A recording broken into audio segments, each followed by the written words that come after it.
আমি বাংলাদেশ সরকারকে হুঁশিয়ার করে দিতে চাই, তাহলে আমার টাকা যদি কেউ ডাকাতি করে, আমি যদি অভাবে পড়ি, আমিও কিন্তু আরেকজনের ঘরে ডাকাতি করবো ভাই। খুরশিদ আলমের পদত্যাগ আমরা চাচ্ছি। আমরা যারা ইসলামী ব্যাংক এর গ্রাহক আছি, আমাদের মূলত টাকার যে আমানতদারিতা, যে বিশ্বাস ছিল ইসলামী ব্যাংকের প্রতি, খুরশিদ আলমের প্রতি আমাদের সেই বিশ্বাসটা নেই। বিশ্বাস যদি না থাকে, আমি লেনদেন করব কেন ভাই? আমার তো অনেক ব্যাংক আছে, যে ওগুলো বাদ দিয়ে আমি কেন ইসলামী ব্যাংকে আসছি?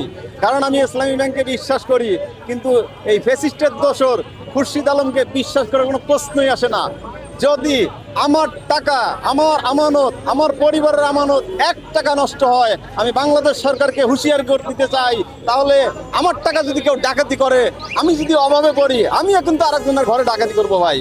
তাহলে কি আপনি কি আমাকে ডাকাত বানাচ্ছেন, চোর বানাচ্ছেন? অথচ আমার টাকা আপনার কাছে আমানত থাকার কথা, সেই আমানতটা আপনি নিজ হাতে নষ্ট করতেছেন।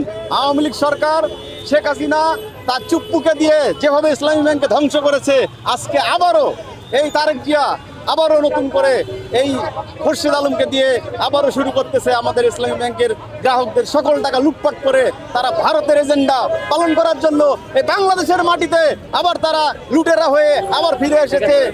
এবং শেখ হাসিনার মদতপুষ্ট এই খুরশিদ আলম, এস আলম এর যারা আছে, এদের আত্মীয় স্বজন দিয়ে এই ইসলামী ব্যাংকটাকে ভরে ফেলেছে ভাই।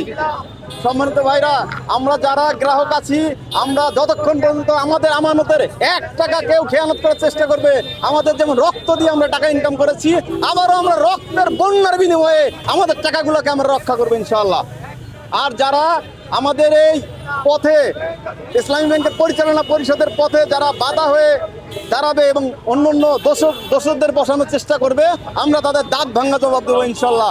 আগামীকাল 2 ঘন্টা কলম বিরতিতে প্রত্যেকটি গ্রাহককে আন্দোলনে মাঠে থাকার জন্য আমি বিশেষভাবে অনুরোধ করতেছি। প্রত্যেকটা গ্রাহক যাতে আগামীকাল কলম বিরতিতে আমাদের প্রত্যেকটা অফিসারকে হেল্প করে, এবং আমরা যাতে প্রত্যেকটা গ্রাহক সেবা করার পরে আমরা যাতে মানববন্ধন করে তাদেরকে আমরা হেল্প করতে পারি, এই জন্য প্রত্যেকটা গ্রাহককে রাস্তায় নামার জন্য আমি বিশেষভাবে অনুরোধ করছি।